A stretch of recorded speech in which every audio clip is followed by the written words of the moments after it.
열기를 내뿜는 12m 길이의 컨테이너. 이 안에 864개의 서버와 영화 500만 편을 담을 수 있는 저장 장치가 들어 있습니다. 마이크로소프트는 2018년부터 바닷속에 서버를 두는 실험에 뛰어들었습니다.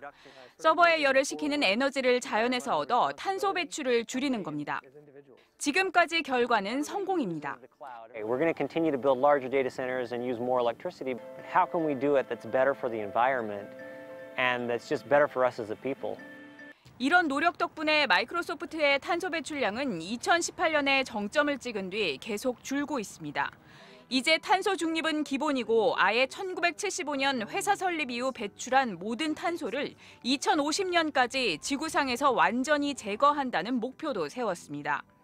회사 이름을 메타로 바꾼 페이스북도 데이터 센터 냉각 시스템을 친환경으로 바꿔 3년 사이 탄소 배출량을 94%나 줄였습니다.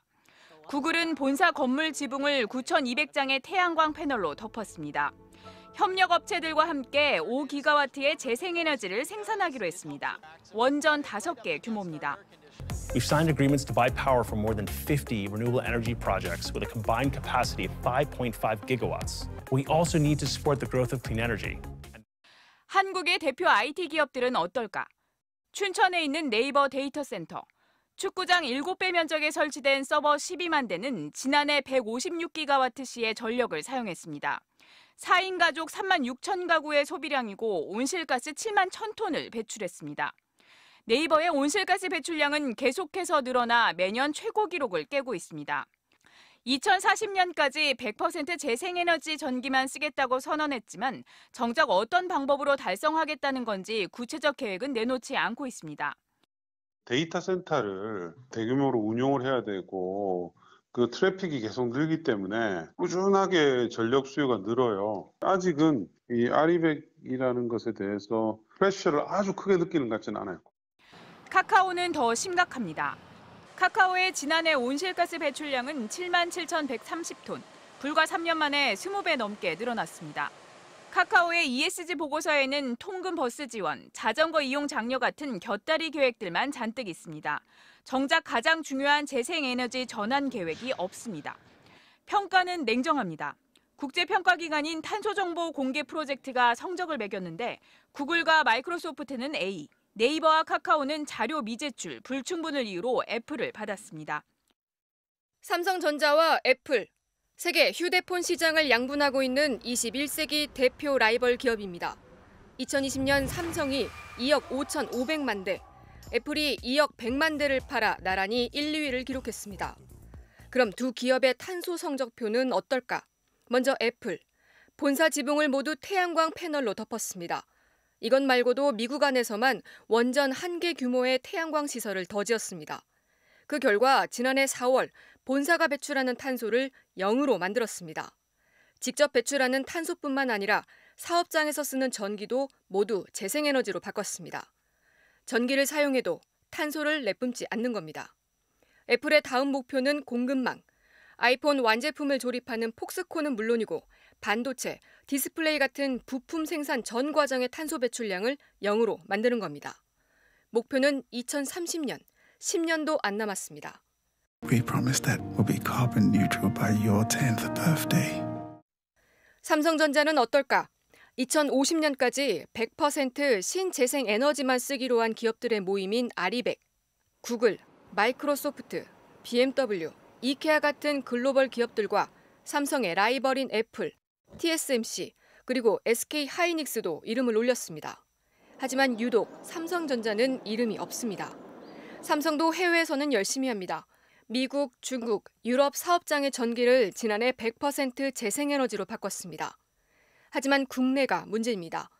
삼성전자가 쓰는 전기의 80%는 한국과 베트남에서 쓰는데 이 두 곳은 여전히 화석연료로 만든 전기에 의존합니다.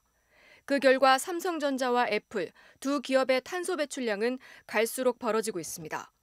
국제평가기관인 탄소정보 공개 프로젝트 CDP, 금융기관들의 투자를 돕기 위해 전 세계 기업들이 제출한 탄소 배출 데이터를 공개합니다.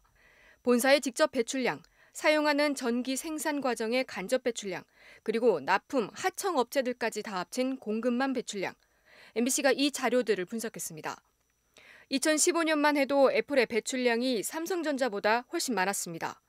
애플 3,840만 톤, 삼성전자 2,644만 톤으로 1.5배나 됐습니다. 그런데 2016년 역전됩니다.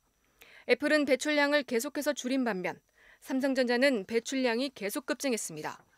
지난해에는 애플 2,260만 톤, 삼성전자는 8,039만 톤으로 삼성이 애플의 3.5배를 배출했습니다. 삼성전자는 온실가스 배출량은 지난 9년 동안에 137%, 2배 이상 증가했는데 매출액은 121조에서 166조밖에 증가하지 않았습니다. 즉 매출액당 에너지 온실가스 배출, 즉 원단위는 오히려 악화된 거죠. 전 세계 기업들이 공급망까지 탄소 중립을 선언하고 있는 지금 반도체와 디스플레이를 공급하는 삼성전자에게는 위기가 닥칠 수도 있습니다. 전 세계적으로 이제 아리백을 선언하고 거기 가입을 해야 이제 그 기업들끼리 서로 그 납품도 가능하고 이제 그러지 않습니까? 완전히 비상이 걸린 거예요. 지난 2010년 이명박 정부는 10년 안에 탄소 배출을 30% 줄이겠다고 선언했습니다. 목표를 조금 어느 정도 약간의 이상적인 걸 두면서 거기에 따라가는 걸로 하는 것이 좋다. 포스코도 동참했습니다. 쇳물 1톤을 만들 때 나오는 탄소 배출량을 9% 줄이겠다고 약속했습니다. 지켜졌을까?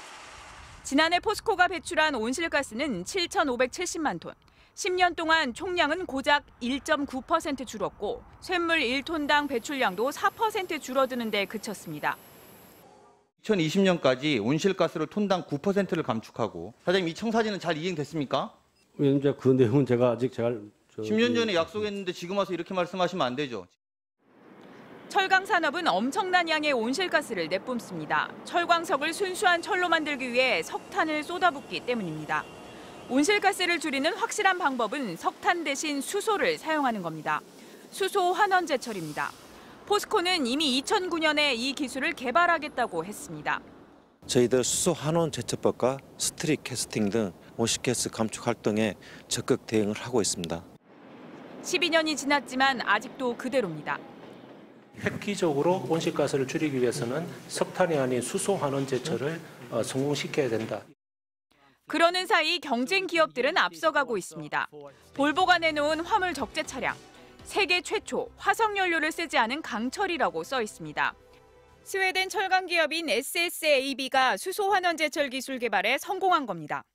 With this hydrogen initiative, we really want to achieve substantial and quick climate effect. 지난해 포스코는 또 약속을 내놨습니다. 2050년까지 탄소 배출을 0으로 만들겠다. 하지만 자기들이 짓고 있는 원전 2기 규모의 초대형 석탄 화력 발전소는 포기하지 않고 있습니다. 지금 중지하게 되면은 이제 3조 3천억 순실이 좀 있기 때문에 석탄 발전이 중지된다면은 거기에 따라서 상관 법적인 절차를 밟아야 되지 않을까. 발전소가 가동되면 연간 1,300만 톤의 온실가스를 또 내뿜게 됩니다.